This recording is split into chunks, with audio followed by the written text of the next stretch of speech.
Hello, everyone. This is Matt Johnson. Listen, I'm so glad you all are coming in. This is Mental Health Awareness Month. If you didn't know, the month of May. Again, every May, no matter what year, is Mental Health Awareness Month. All right. So it's important that we start taking mental health matters a little more serious because, as we know, everyone is affected by mental health conditions in one way or another, whether it's directly or indirectly. Even if it's not you that is directly affected, some way indirectly you are affected. So we need to just take a little bit more caution and precaution, and to be a little bit more proactive rather than reactive, because this is what I've seen, I'll say, out of the last 5 years. We wait till something detrimental happens on the news, somebody kills themselves, and it's not enough when our next door neighbor, we find out our next door neighbor have hung themselves or overdosed or something. We kind of just shrug that to the side. I feel bad. But when somebody rich or famous, shoots themselves, hangs themselves, overdoses or something like that, then it's like, oh, we need to take mental health matters a little bit more serious. But guess what? We need to take mental health matters more serious, whether it's an average working person every day that you live next door to, or if it's a famous person. But here's the thing. When I say let's be more proactive rather than reactive, meaning what can we do to start minimizing the suicide rate, lowering the suicide rate?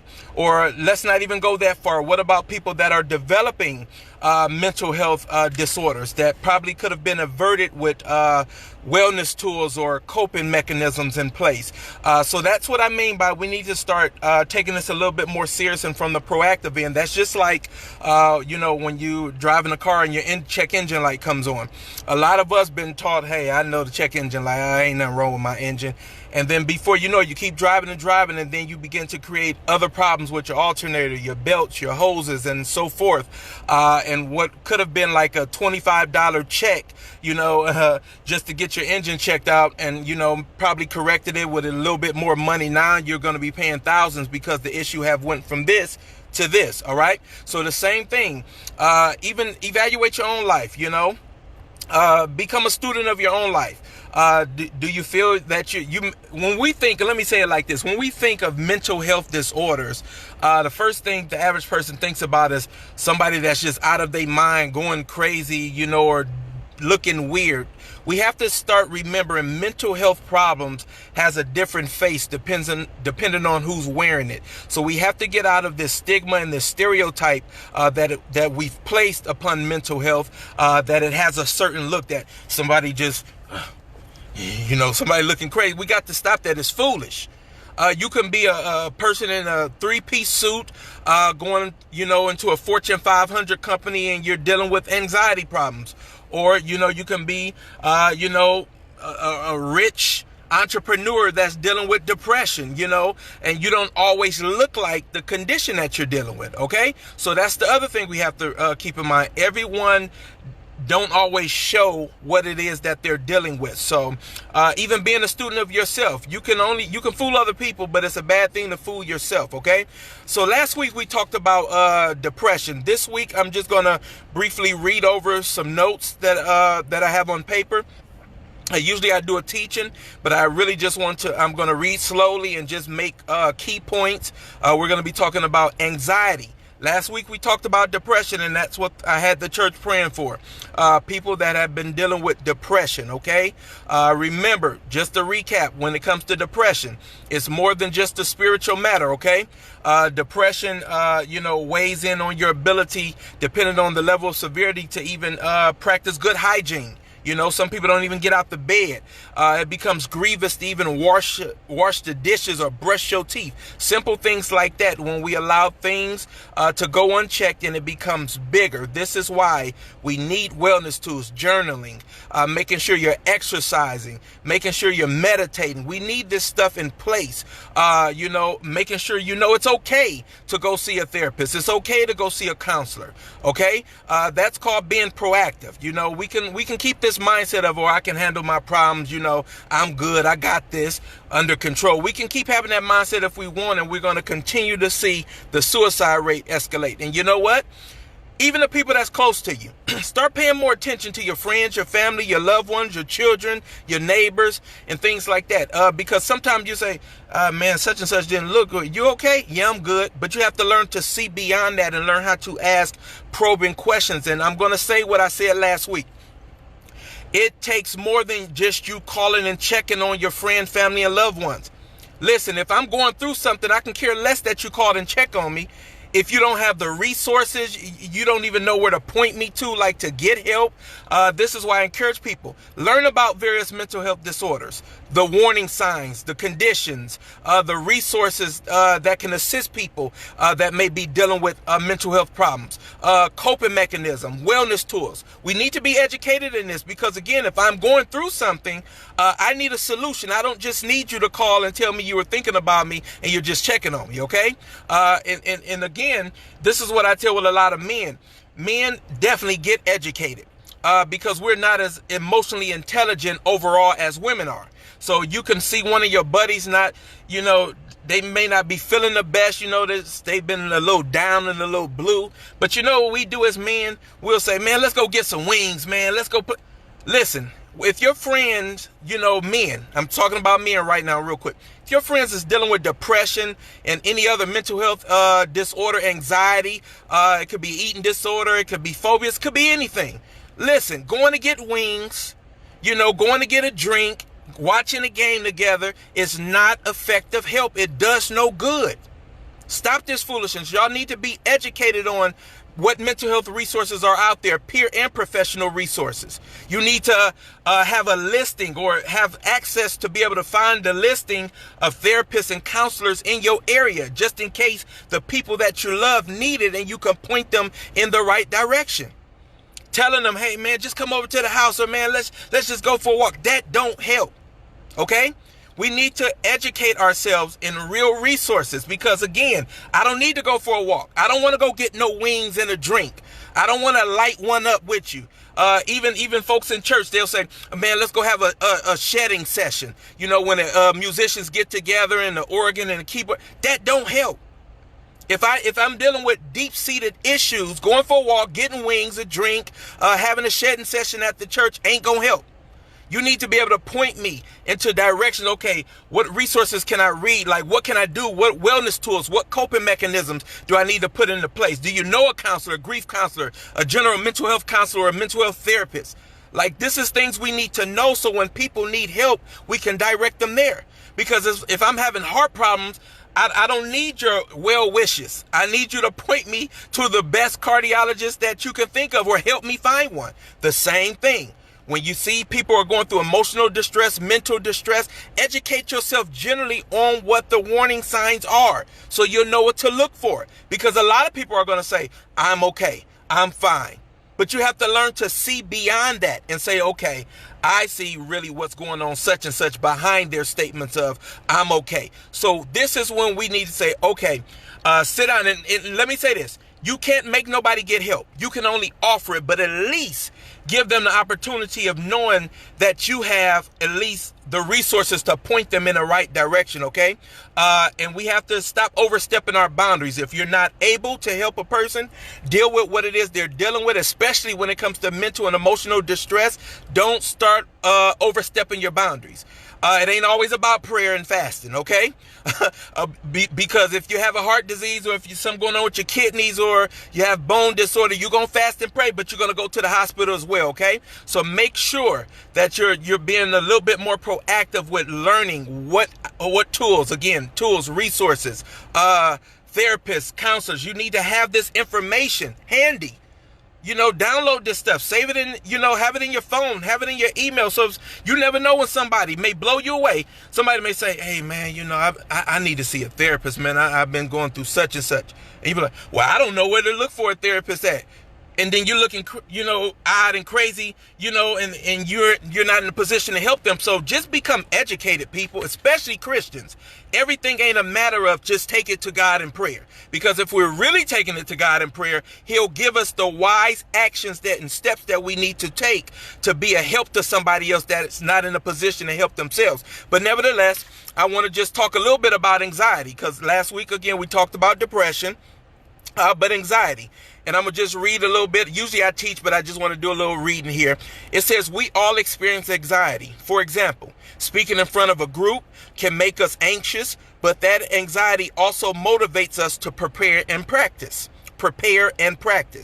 Driving in heavy traffic is another common source of anxiety, but it helps to keep us alert and cautious to avoid accidents. However, when feelings of intense fear, hear this, and distress become overwhelming and prevent us from doing everyday activities, an anxiety disorder may be the cause. And again, when people are greatly distressed, we have to take some time and start listening to what it is they're going through. A lot of us are so gung-ho about being a solution that we end up offering the wrong solution because we haven't taken the time to listen to figure out what is this person dealing with, okay? And the other thing too, we got to stop telling people, and I'm going to keep reiterating this, Christians, stop telling everybody just trust God, he'll work it out. The Bible says there is safety in a multitude of counsel. So if all I had to do is take it to God in prayer, then why is there a scripture that says that? Why is there a scripture that says bear one another burdens, meaning to support, to assist, to help? If all I have to do is take it to God in prayer, okay? So we need to revisit these religious mindsets that we have, okay? Anxiety disorders, hear this, people think depression is the most common mental health disorder, but anxiety disorders are the most common mental health concerns in the United States. Hear this, catch this stat. Over 40 million adults in the U.S., that's 19.1% of the population, have anxiety disorder of some sort. And guess what? Anxiety disorder on me doesn't look the same way on you. Remember, this has a different face depending on who's wearing it and who's dealing with it, okay?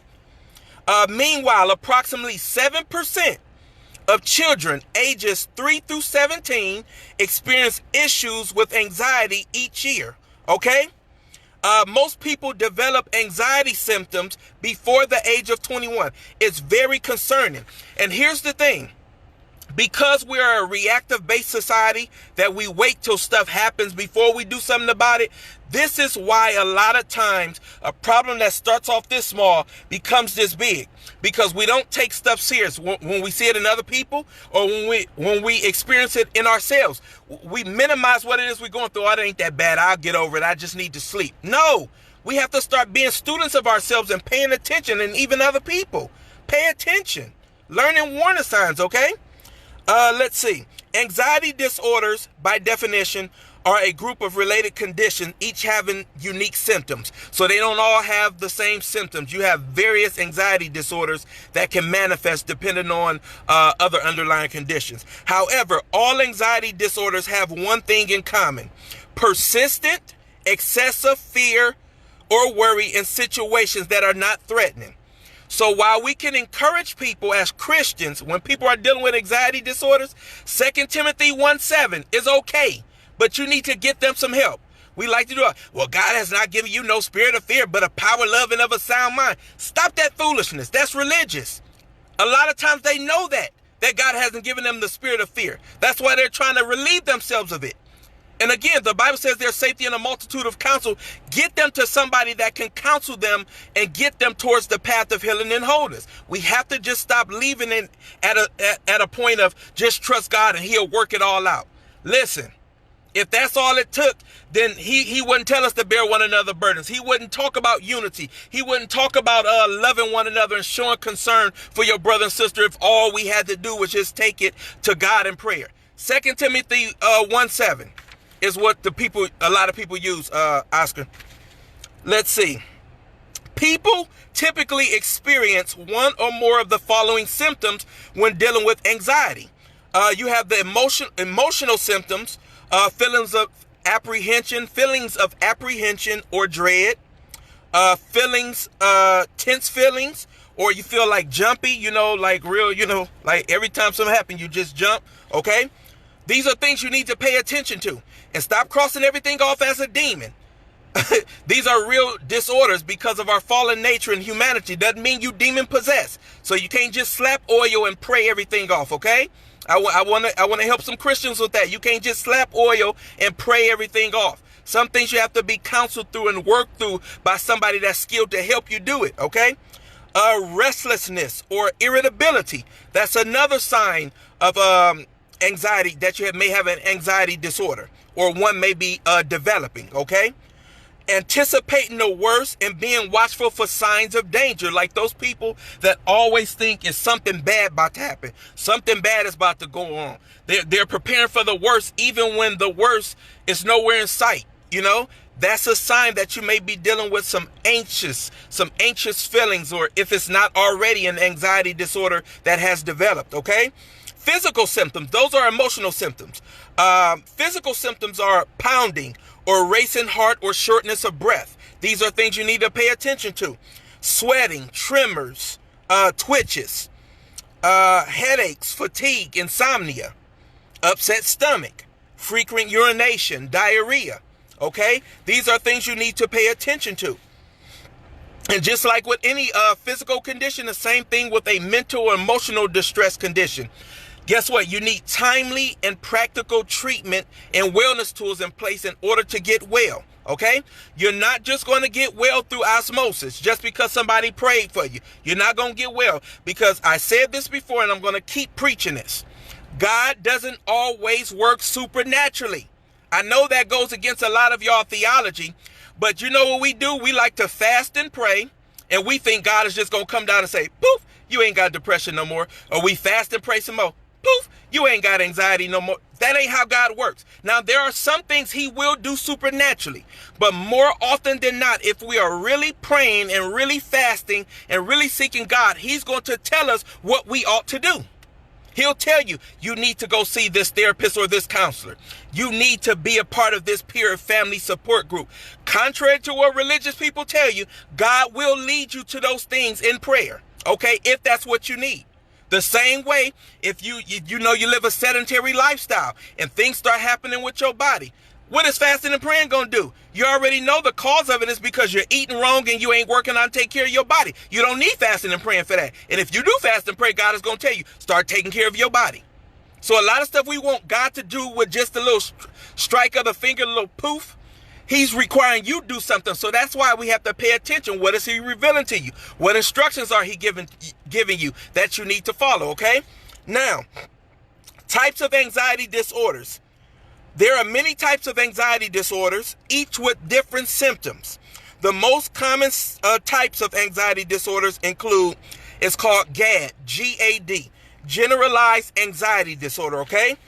Generalized anxiety disorder produces chronic, exaggerated worrying about everyday life. Even when things are good, you're worried that something may go wrong. You just got new tires on the car, but you're worried that they may blow out. You just got a new battery in your car, but you're worried it may short circuit. You just paid your rent, but you worried that they may come with some hidden charges and charge you more. It's excessive worrying. This worrying can consume hours of each day, making it hard to concentrate or finish daily tasks. A person with GAD, generalized anxiety disorder, may become exhausted by worry and experience headaches and migraines, tension, or nausea. Okay? So that was the first one. The second type of anxiety disorder is called social anxiety disorder. And this is one of the more common anxiety disorders. Social anxiety disorder. More than shyness, this disorder causes intense fear about social interaction. Often driven by irrational worries about humiliation, saying something stupid or not knowing what to say. Someone with social anxiety disorder may not take part in conversations. They may not contribute to class discussions or offer their ideas, and may become isolated. Panic attacks are a common reaction to anticipated or forced social reaction. So this is stuff that people actually deal with. And when people say, listen, you just shy, you have to be a little bit more sensitive to where people are at in life and stop trying to label what somebody is dealing with or underestimating the impact of what they're dealing with. Because as you can see from what I read in social anxiety disorder, it's more than shyness. Listen, just a mere fact of talking to somebody new or getting up in the front of a large group can really paralyze people and make it feel like something just locks your body up, okay? And everything has a root, and this is why I encourage people, when you're working through problems, working towards the path of healing and wholeness, with your wellness tools, with your peer and professional resources, with your spiritual advisors, your faith-based communities, you got to get to the root. A lot of us are frustrated because we've been treating the symptoms, but we have not taken the time to try to discover what the root is. Because if I'm in pain, I don't just want something just to relieve me of that surface pain. I want to find out what's causing the pain so I can then rid myself of the pain altogether permanently, okay? The next type of anxiety disorder. So we went over generalized anxiety disorder, social anxiety disorder. Then you have panic disorders. This disorder is characterized by frequent panic attacks, sudden feelings of terror, sometimes striking repeatedly and without warning, okay? Often mistaken for a heart attack. A panic attack causes powerful physical symptoms, including, hear this, chest pain, heart palpitations, dizziness, shortness of breath, and upset stomach, irritable bowel syndrome, okay? These are things that panic disorders can cause in your natural body, and you'll be thinking, oh man, I should have ate that cheeseburger because now I'm having a heart attack. You probably are having a panic attack, okay? Which brings me to another point, and I said this last week. Stop trying to diagnose yourself. Our eyelashes start twitching the wrong way, and we'll get on Google and type it in. My eyelashes twitching the wrong way. Google will say you got cancer, and then now you're worrying and you're stressed out because Google told you got cancer. Stop trying to diagnose yourself. Stop trying to say you got this and that if you don't know. You need to go get professional help and get professional opinions to be evaluated properly, okay?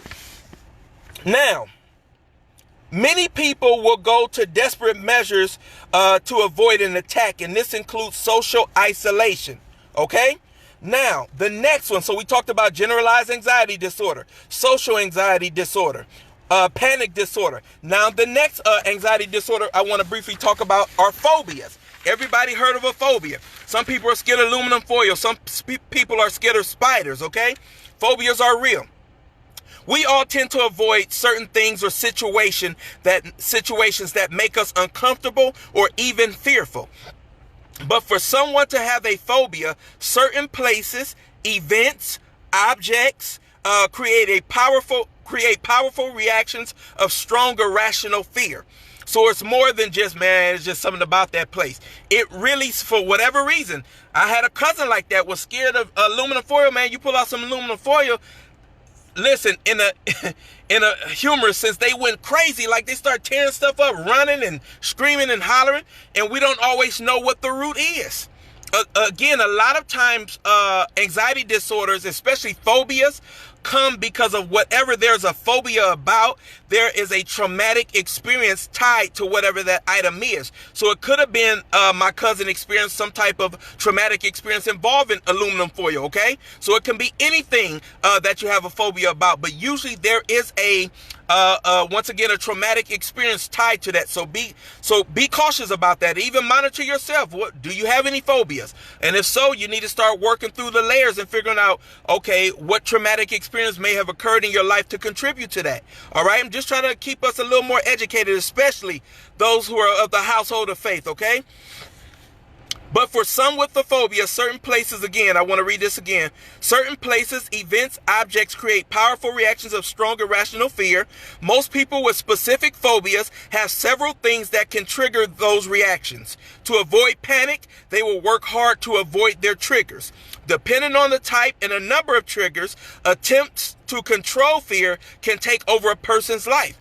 So now, to avoid having a phobia or to avoid what's causing those phobias to come on, a lot of people will begin to take become overly cautious or take precautions to the utmost extreme, right?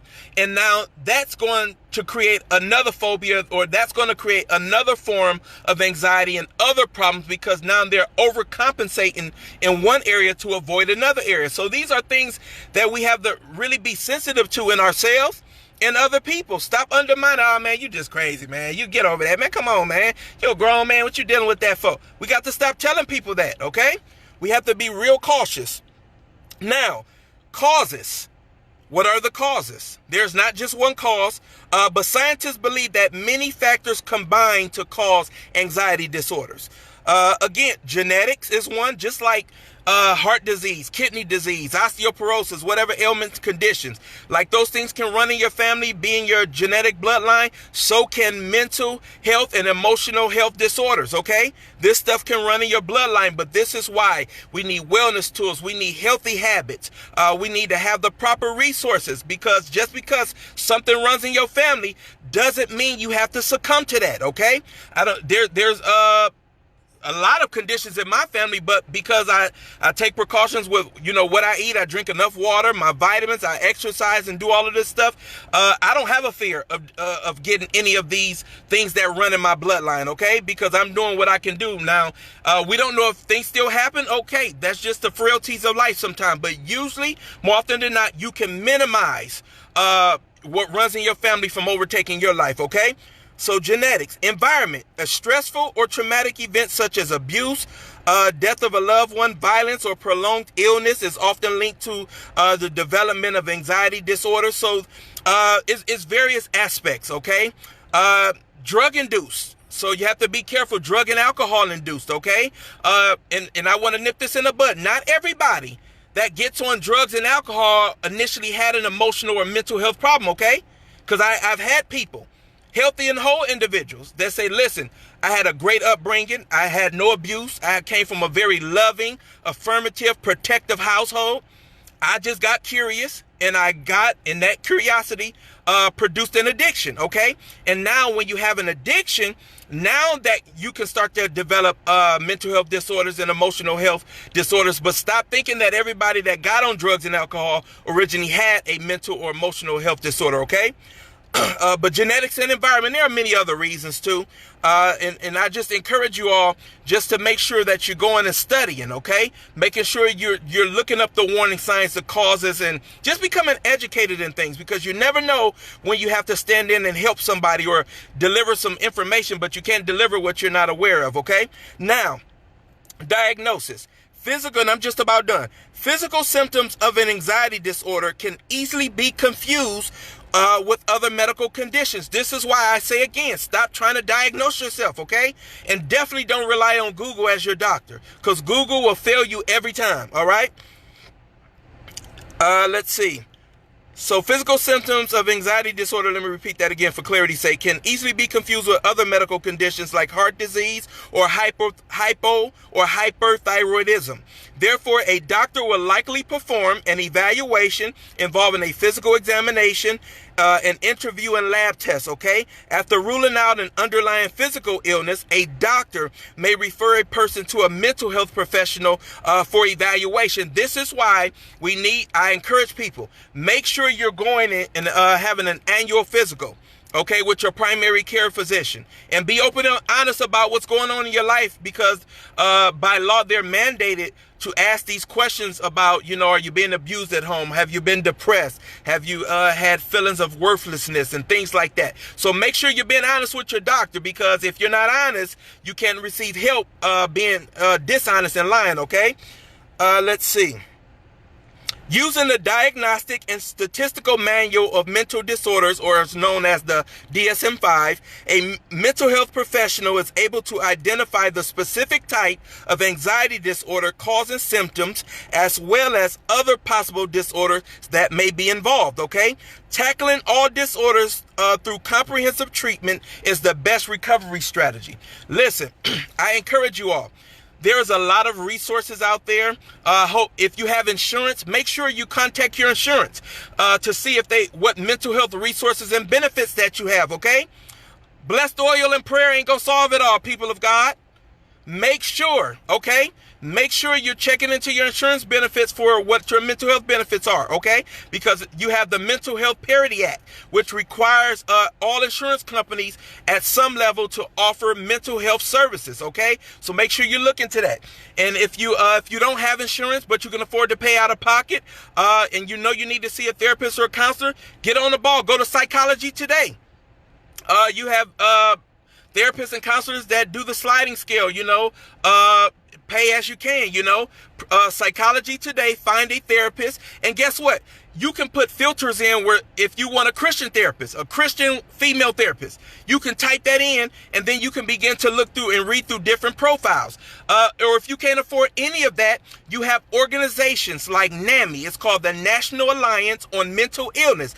These people can link you up with peer and family support groups of people that are dealing with various mental illnesses. So not having insurance or not having money is no excuse to remain in the broken and wounded state you're in. There are plenty of free resources, okay? United Way has a mental health sector of their business. So United Way, NAMI, National Alliance on Mental Illness, you have a national chapter, and then each county, generally speaking, in the United States have their own chapter as well. So go to the website, NAMI, N like Nancy, A like Apple, M like Mother, I like India.org, okay? NAMI.org.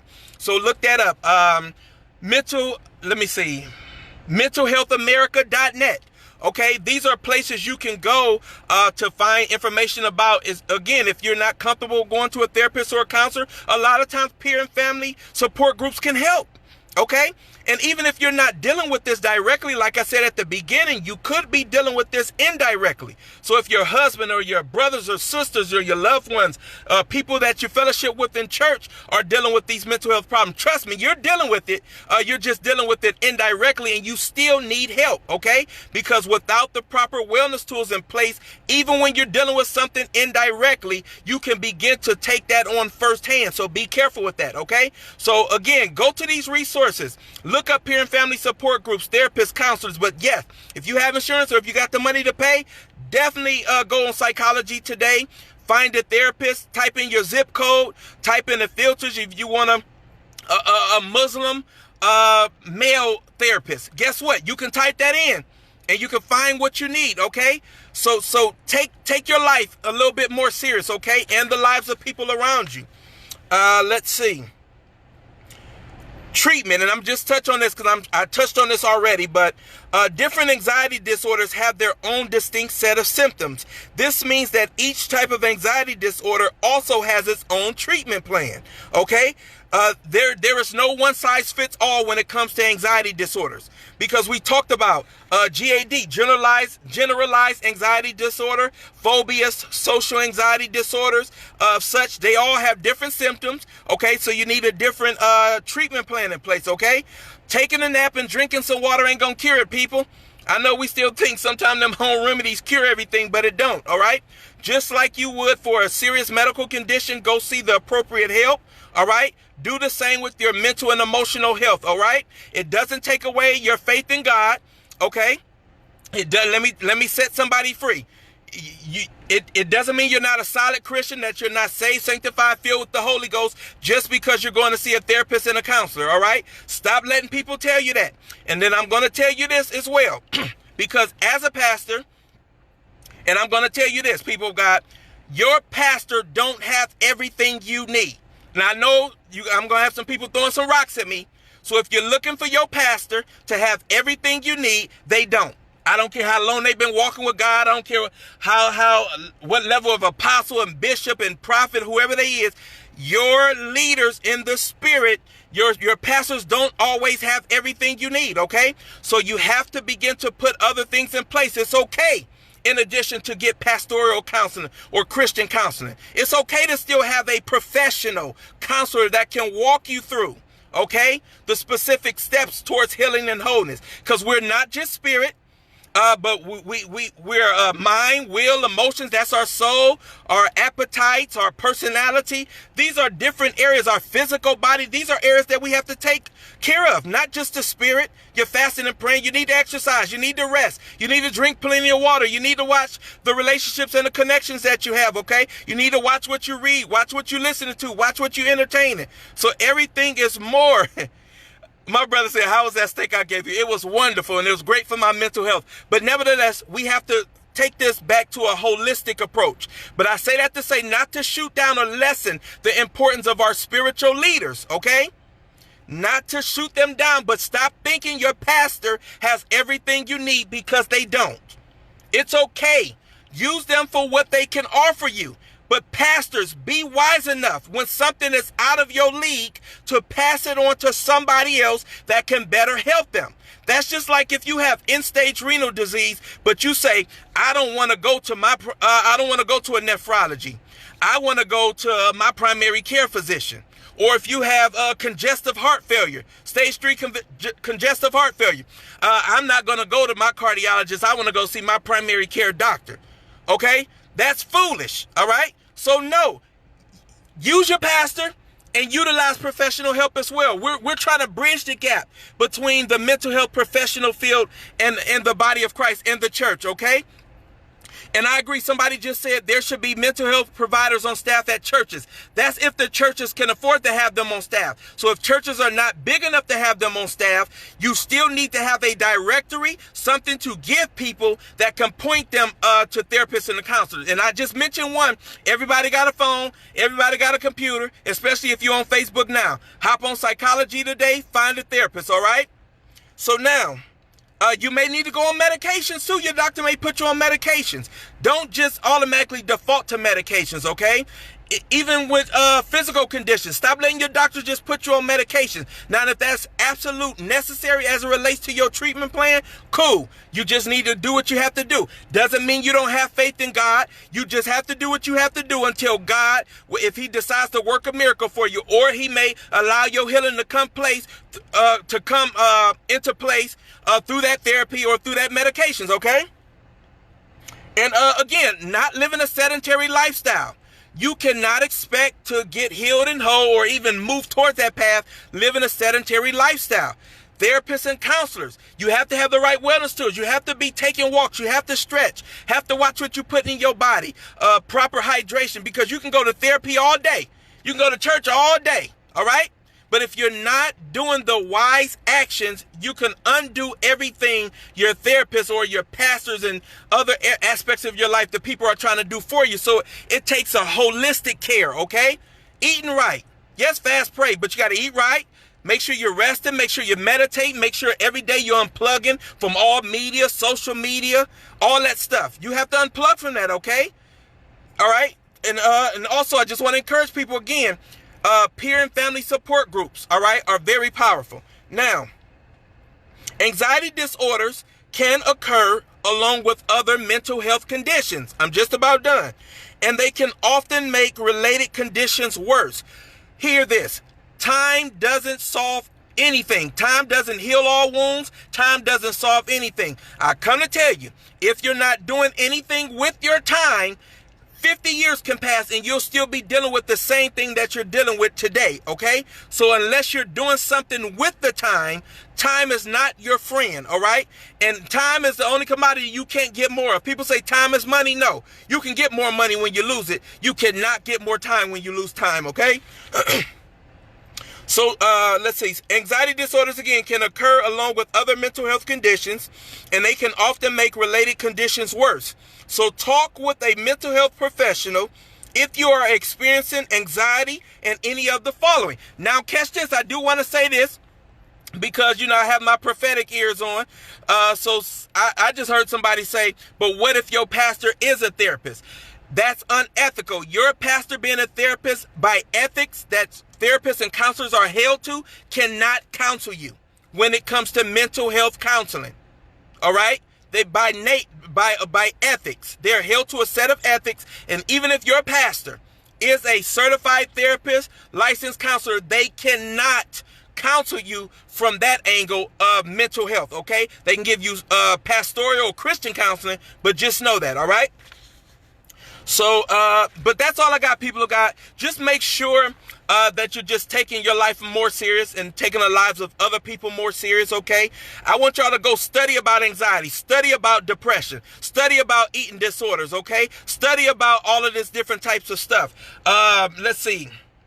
Study about schizophrenia. Study all the stuff so you can know. It's good to learn and understand, so then you can stop all of the stigmas that we put on people. Because sometimes we see people acting odd. Guess what?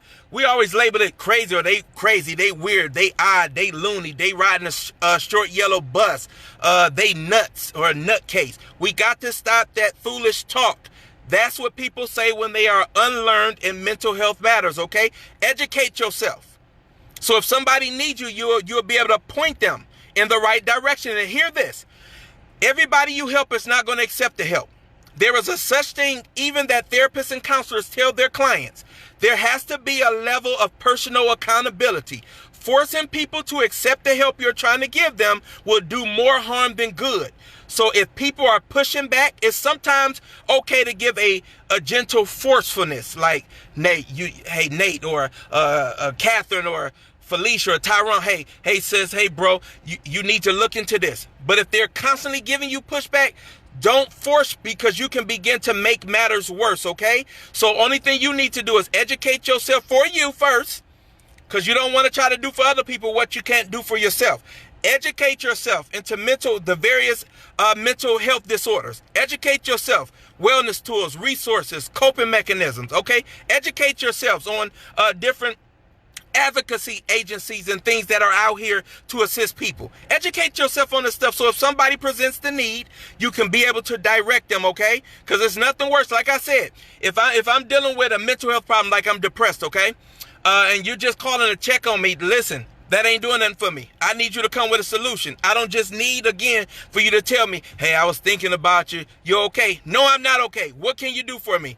Can you point me to a therapist? Can you point me to a counselor? You got any resources, okay? So we need to be prepared, all right? So I love you all. This is Mental Health Awareness Month. Take your mental health seriously first so that you can take other people's mental health more serious, all right? This stuff is real deal conditions that's taking people out. But if we start playing from the proactive end instead of reactive, we can save a lot more lives than we are losing, all right? I love you all. The video will be posted in about 5 minutes, and you can go back and watch it. I would encourage you to go back to last week's video, last Friday. I talked about, May 1st, yeah. I talked about depression. So make sure you go back and watch that video. And I did a live yesterday with a gentleman that's a counselor, Kevin Gibson, and Miss Audrey Brooks. So go back and watch that video on my page. We talked about men and mental health, shame and stigma. Very good information that we gave out of there. So my heart is, just so you know something from Matt Johnson, my heart is to bridge the gap between the church and mental health, especially the professional field, because we have so many people that are Holy Ghost filled believers that are mental health professionals. So we can no longer treat these like they're two separate spheres. We need to combine these so that people can really live healthy and whole lives, all right? All right, people of God, come back and watch this video if you came in late. I love you much. Mental Health Awareness Month. Make sure you study on anxiety, because that's what we talked about today. Educate yourselves. Post information. Repost this video. So if you're on here listening, please share this video to your pages, because even if you don't need the information, somebody else does. All right, love you all. Have a wonderful weekend.